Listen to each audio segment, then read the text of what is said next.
मेरे रामसिंह भाई बहनों को, उपस्थित सभी संतों को मेरा कोटि कोटि दंडवत प्रणाम। मुख्यवासी बेबी भाई गुलाबराव चौहान, इनकी 17वीं के उपलक्ष्य में यह सत्संग का आयोजन यहाँ किया गया है।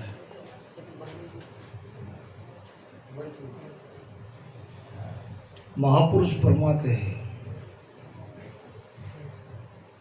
कि जा दिन बूंद पड़ी गर्भ में, विधाता लिख दिया लेख, राई घटे न तिल बड़े, नर करो नर अनेक। जा दिन बूंद पड़ी गर्भ में, पानी से ही सबकी उत्पत्ति हुई है और उसी समय विधाता ने लेख लिख दिया कैसा होगा हमारा जीवन,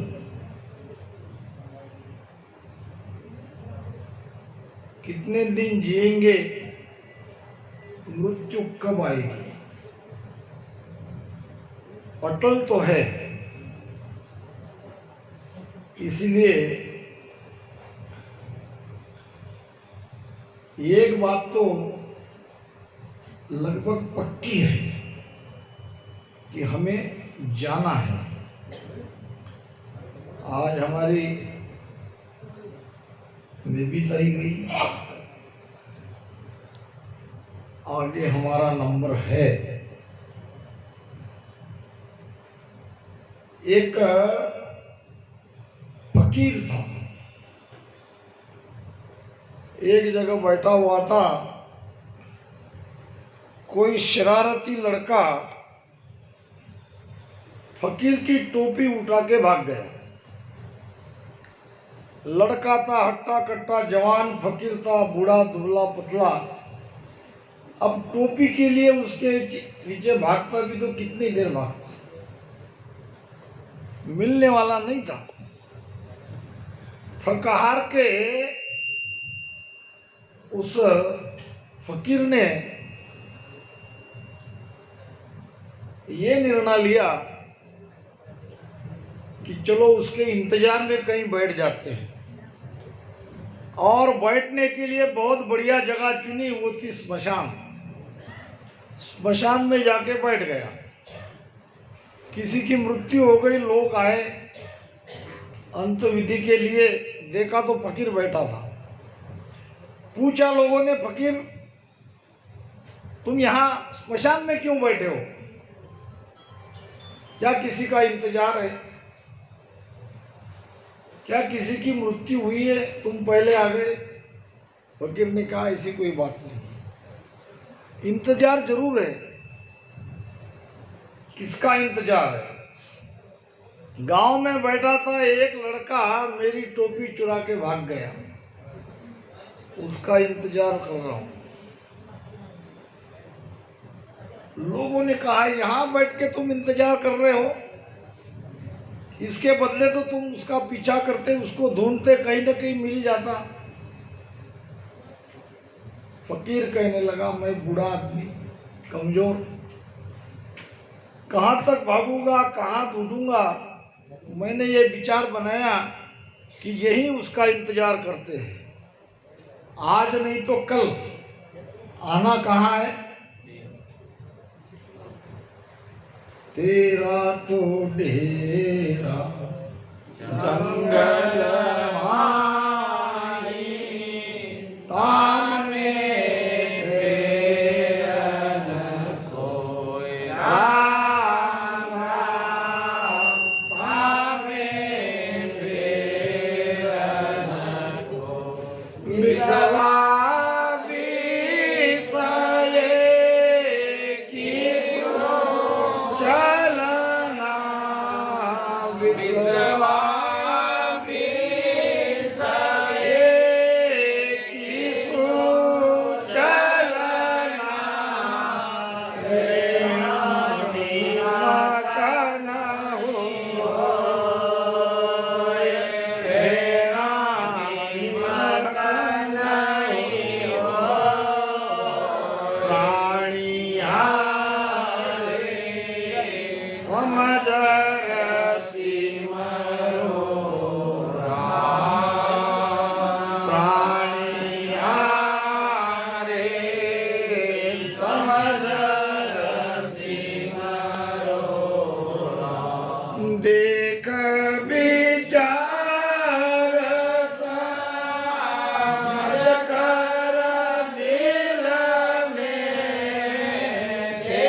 सबका वही ठिकाना है।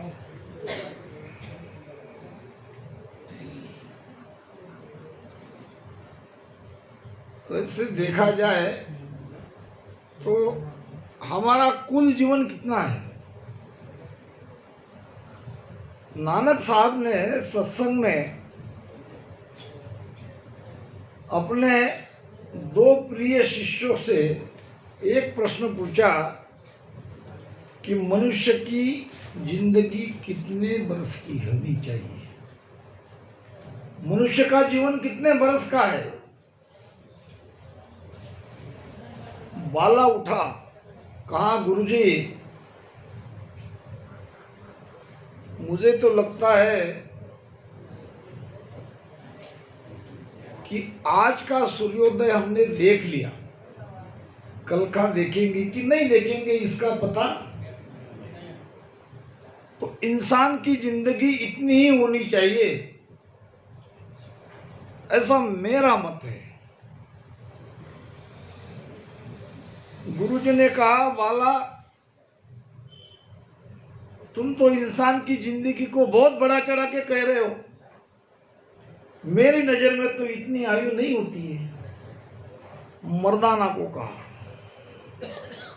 मर्दाना ने कहा गुरुजी मुझे तो लगता है मनुष्य की कुल आयु एक घड़ी की है, बस अभी जी रहे वही घड़ी।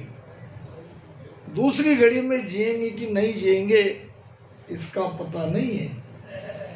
नानक साहब ने मर्दाना को कहा तुमने भी काफी बड़ा चढ़ा के मनुष्य का जीवन बता दिया। अब दोनों नम्रता से खड़े हो गए, गुरुजी आप ही को, आपके सामने हम क्या। नानक साहब ने कहा मनुष्य की कुल आयु एक श्वास की है। कितनी है? जो अंदर गया वो बाहर निकलता कि नहीं ये पता नहीं, और बाहर निकल गया तो अंदर भीतर जाता कि नहीं जाता ये भी पता नहीं। हमारा कुल जीवन एक श्वास का है और इसमें कितना अहंकार, कितनी ईर्ष्या, कितना द्वेष, कैसे सुख मिलेगा। अगर हमारे साथ ये सब कुछ होता है तो हमने क्या समझा महाराज के ज्ञान को। आनंद कहाँ है? आनंद ऑलरेडी हमारे अंदर है, ये अंदर ढका हुआ है ईर्ष्या से, द्वेष से, मत्सर से, अहंकार से, तारी मारी से। भाई इतना भजन करते हैं, इतनी सत्संग सुनते हैं, इतना ज्ञान देते हैं, ये चीज अगर नहीं निकल रही है तो क्या खाक आनंद आएगा। ब्रह्म ज्ञानी का विषय यहाँ चल रहा है, बहुत ही बढ़िया विषय है। महाराज फरमाते हैं कि पायो पायो कहत है कियो कछु नहीं जाय, तब लग सुन सुख राम के किस विद मानू आए। संसार में कई प्रकार के लोग हैं, भक्ति में भी है, केवल जगत में है ऐसी बात नहीं है। पायो पायो कहते हैं, मैंने पा लिया, मुझे मिल गया, बहुत अच्छी बात है। पायो पायो कहना कोई बुरी बात नहीं है, मगर कियो कछु न जाए, कैसे मिला, क्या किया, वो तो बताना पड़ेगा। उसका वर्णन नहीं कर रहे, क्या किया, कितनी संगत करी, कितना भजन किया, सदगुरु को कितना माना, कैसे हुई कृपा। बिना कृपा तो मिलेगा नहीं। कृपा के लिए आपने क्या किया ये नहीं बता रहे। महाराज कहते हैं तब लग सुन सुखराम कहे किस विध मानू आए। प्रमाणित नहीं होती है बात, उसका वर्णन नहीं हो रहा है, बता नहीं पा रहा है, बस हो गई कृपा। दूसरे के लिए तो कुछ सबक, कुछ शिक्षा, कुछ उपाय बताना पड़ेगा। मैं हरिजन में गर्क हूँ, युग जन मेरे माय। अब न्यारा सुख राम के, केणे को कछु नाय। ब्रह्मज्ञानी के लक्षण। ब्रह्मज्ञानी कैसा होता है? उसके अंदर समता का भाव आ जाता है, उसके अंदर द्वैत नहीं रहता है, उसके अंदर भ्रम नहीं रहता है, वो संशय रहित हो जाता है। थारी मारी मैं ते, वो सब कुछ उसका मिट जाता है। ब्रह्म ज्ञान में भ्रम न सासु, मैं ते कदे न आवे। कह सुखराम नेक मन फिरिया, ब्रह्म ज्ञान नहीं कहावे। नेक इतना सा भी मन विचलित होता है, थारी मारी करने लगता है, ये ब्रह्म ज्ञान नहीं है, झूठा है। लक्षण क्या है? मैं हरिजन में गर्क हूं, यानी भक्त में और संत में कोई अंतर नहीं। संत भक्तों में है और सब भक्त संत में है। मैं हरिजन में गर्क हूं, जुग जन मेरे माय। सभी उसे अपना ही लगते हैं, कोई दुविधा का भाव नहीं है। अब न्यारो सुखराम कहे केणे को कुछ ना है। अब मैं अलग हूं या ये मुझसे अलग है, ये कहने के लिए अब कोई बाकी ही नहीं रहा। कहने वाला मन चला गया। मनुष्य समझता नहीं इस बात को। बहुत ही अद्भुत ज्ञान है, गहरा ज्ञान है। मूढ़ मूर्ख को जीव रे, सुने न समझे आए। जन सुखिया जुग सुख में, जन्म गवावे जाए। किसमें जा रहा है जन्म? वासना में, विषयों के सुख में, जगत के सुख में। अज्ञानी जीव नहीं समझ रहा है। एक राजा था और उसका जन्मदिन था, बड़ा खुश था। रास्ते में निकला, एक बहुत गरीब आदमी मिला।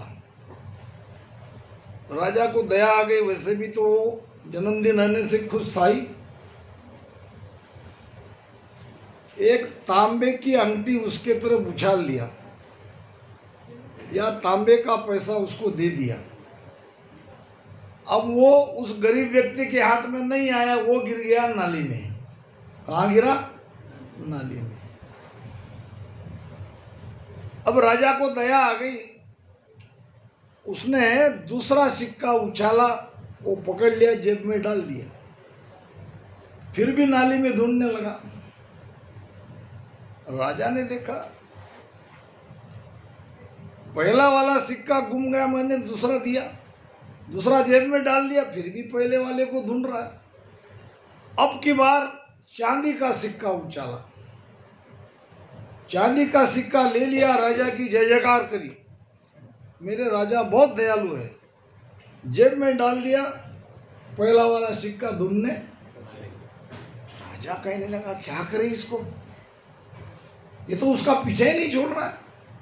मैं इससे उसके पीछा छुड़ाना चाहता हूँ, वो उसकी खोज ही न करे। अब की बार सोने का सिक्का उछाला।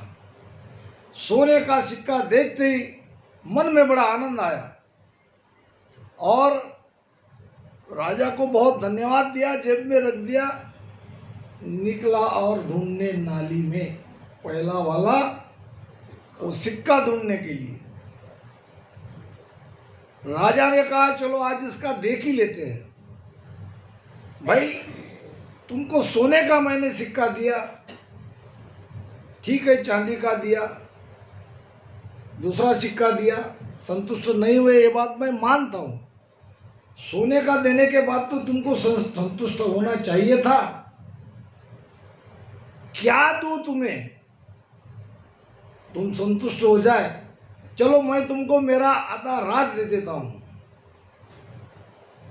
उस गरीब व्यक्ति ने नम्रता से कहा महाराज आप आधा क्या पूरा राज भी दोगे तो भी मैं संतुष्ट नहीं हो सकता। संतुष्ट मैं तभी होऊंगा जब वो सिक्का मुझे मिले। इतना ऊंचा ज्ञान, इतनी ऊंची संगत, ये क्या राजपाट के कम है। फिर भी संसार के उसी नाली में सिक्का ढूंढने जैसे ये जीव विषयों का अधीन हो गया। ब्रह्मज्ञान समझना बड़ा कठिन है, क्योंकि धारण करना पड़ता है। जीवन में पूरी तरह से बदलाव आ जाता है, जीवन की दिशा बदल जाती है, जीवन की दशा बदल जाती है। तो महाराज फरमा रहे हैं अब न्यारो सुखराम कहे केणे कू कचुनाए।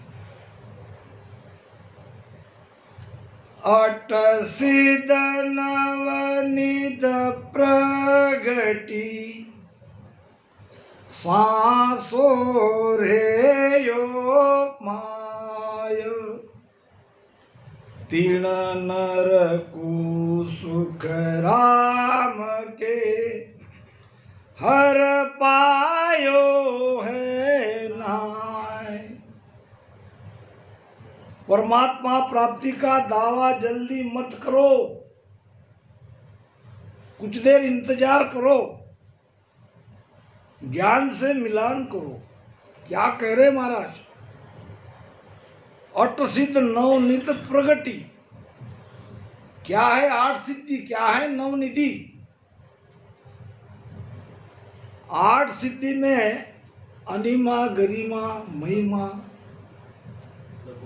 लघुमा, शरीर को हल्का कर देते हैं, शरीर को बड़ा कर देते हैं, जब चाहे तब वो गुप्त हो सकते हैं। ये आठ सिद्धियां हैं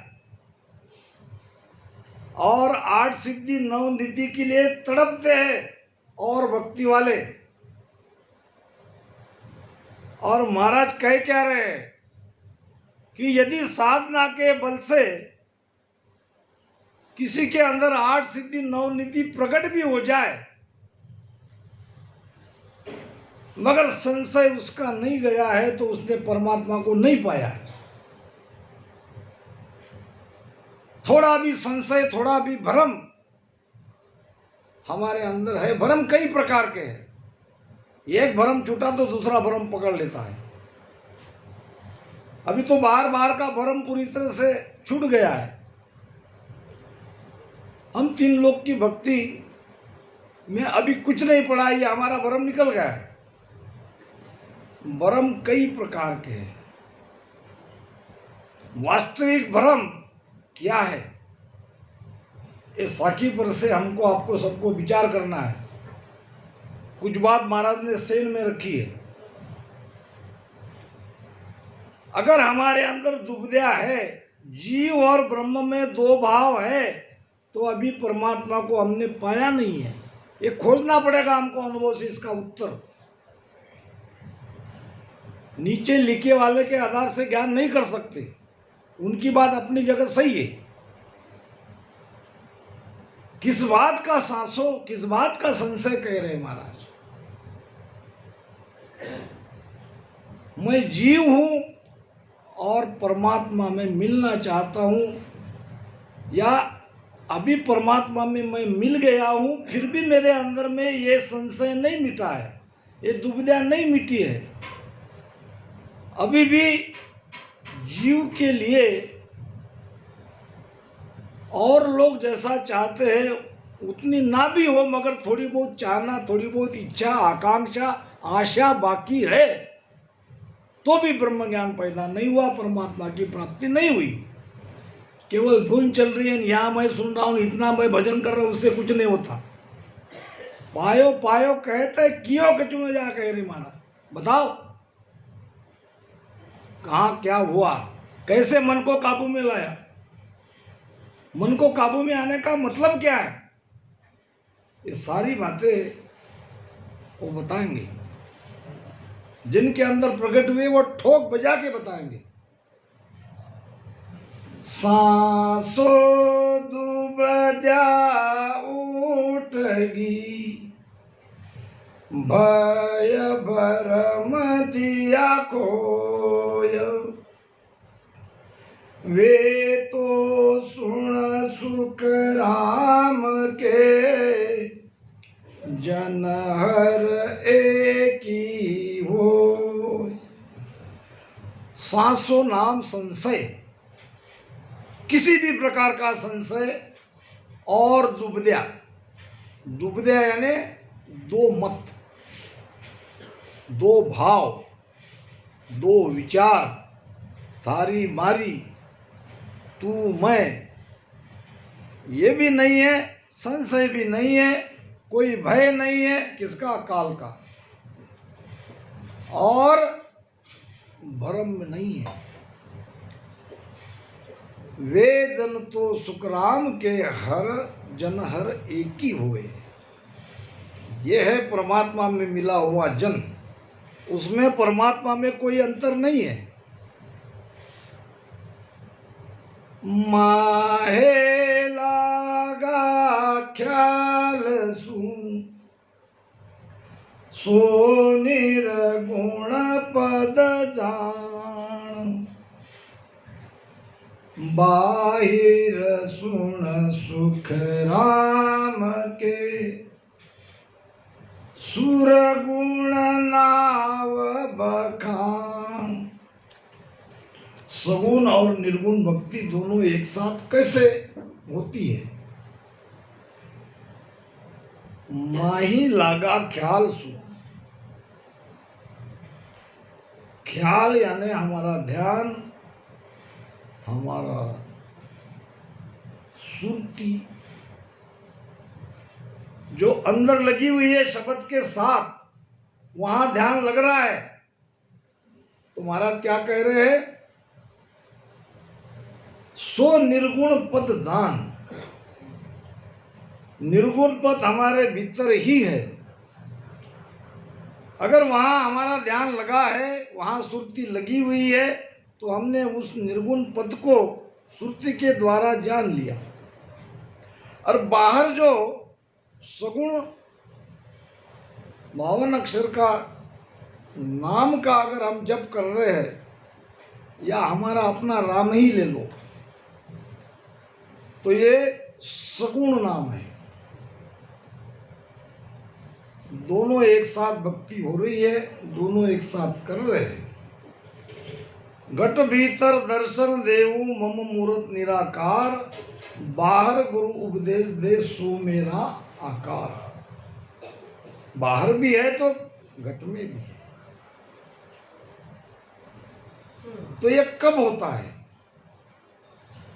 जब ये मन श्वासा में लग जाता है और सदगुरु कृपा से वो कुदरत कला, वो शब्द हमारे घट में जागृत होता है, तभी सुरती अंदर में लगती है। नहीं तो सुरती हमारा ध्यान भटकेगा। शब्द बिना सुरती आंधरी, कहो कहाँ ते जाए, द्वार न पावे शब्द का, फिर भटका खाए। अब यहां आया 2 बार शब्द। पहला तो शब्द समझ गए हो, शब्द बिना सुरती आंधरी, कहो कहाँ ते जाए। शब्द ही नहीं जगा तो सुरती तो आंधी है। आंधा आदमी तो भटकेगा।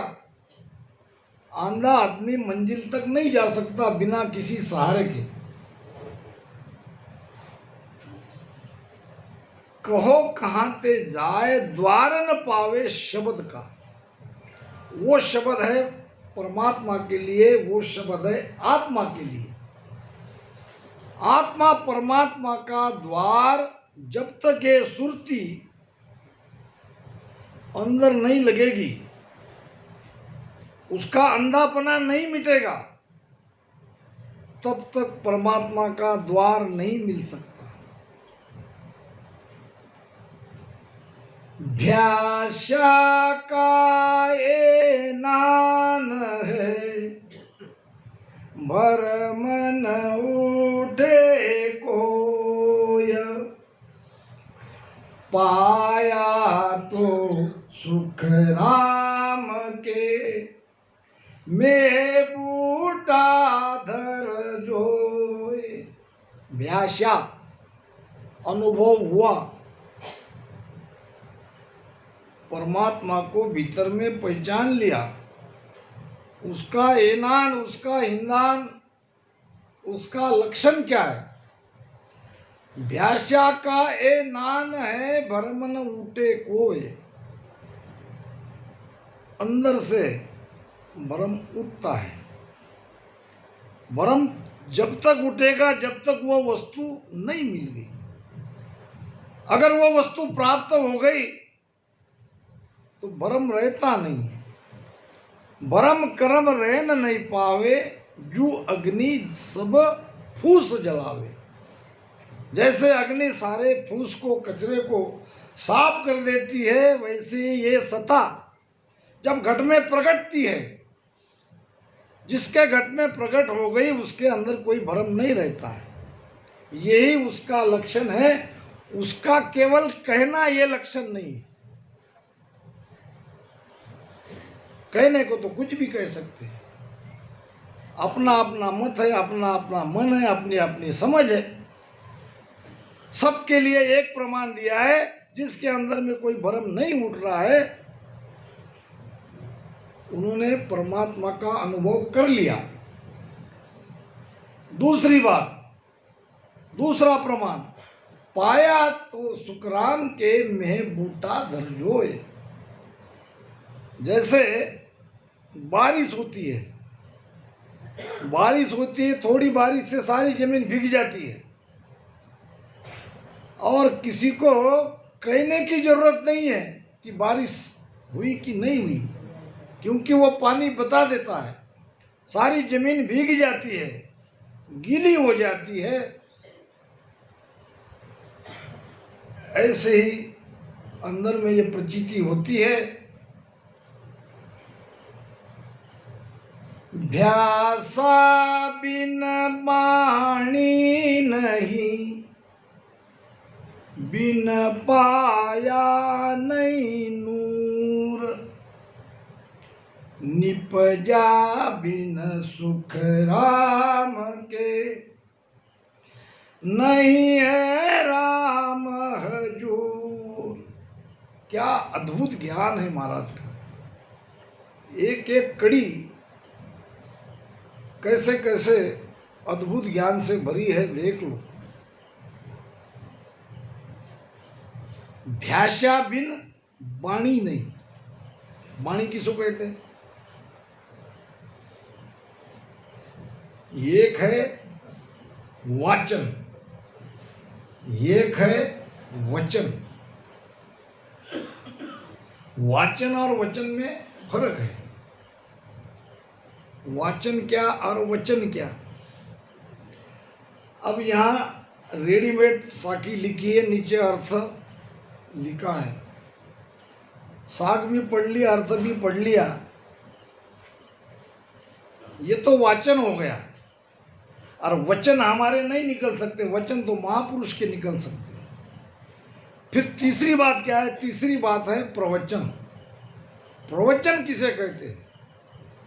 संतों की वाणियां से अपने अनुभव से खोलने का प्रयास करना, यह है प्रवचन। महाराज कहते हैं कि भाषा बिन वाणी नहीं। अगर कुछ अंदर में प्रमाण प्रकट होगा तो वो बोलेगा। आनंद छुपा नहीं सकते। वो जोर देगा, वो कहेगा, वो खुला करेगा। क्यों? कि अंदर जो चीज प्रकट हुई है वो उसे शांत बैठने नहीं देगी। उसको तो बोलना ही है, उसको तो खुला करना ही है, चाहे माने मत माने। दिक्कत तब होती है जब कोई बोलते नहीं है, अंदर से वो अनुभव निकल नहीं रहा है, अनुभव खुल नहीं रही है, कोई चीज नहीं मिल नहीं रही है, तब बड़ा आश्चर्य होता है कि अब क्या करें। हर सत्संग में कुछ न कुछ ज्ञान मिलता है। तो अगर भीतर में अनुभव हो गया तो उसके मुख से वाणी निकलेगी, स्वाभाविक है। बिन पाया नहीं नूर। नूर कहते हैं प्रकाश को। चेहरा चमकता है, भजना नंदी का भजन करने वाले का चेहरा चमकता है, और ऐसे ही नहीं चमकता। जरूर उसकी यात्रा वहां तक पहुंची है, उसका असर उसके चेहरे पे दिख रहा है, चेहरा खिला हुआ रहता है। निपजा बिन सुखराम के नहीं है राम हुजूर। जब तक वो सत्ता प्रकट नहीं होती है तब तक परमात्मा का दर्शन नहीं हो सकता। पेलो परचो ज्ञान